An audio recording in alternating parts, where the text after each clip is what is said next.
સાહેબ આપણે આધાર કાર્ડ ને પાન કાર્ડ સાથે લિંક કરવાનું વાત થઈ જાય.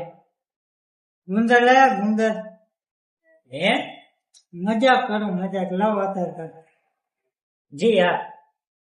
તમારું નામ બોલો નામ એમાં લખ્યું છે આધાર કાર્ડ નું જોવ ને સાહેબ જરાક. તમારા પપ્પાનું નામ બોલો ને બાપાનું મારી નામની પાસે મારા પપ્પાનું નામ લખેલ હોય જરાક જોવ તો ખરી. તમારી જન્મ તારીખ બોલો ને જન્મ તારીખ આમાં છે જોવ ને સાહેબ જરાક આમ ધંધામાં ધ્યાન દેવું ને. એડ્રેસ બોલો એડ્રેસ આધાર કાર્ડ કેને કહેવાય? એમાં ઇંગ્લિશમાં એડ્રેસ ને ગુજરાતીમાં સરનામું લખેલ જ હોય. જરાક જોવ ને સાહેબ તમે. પુરુષ કે સ્ત્રી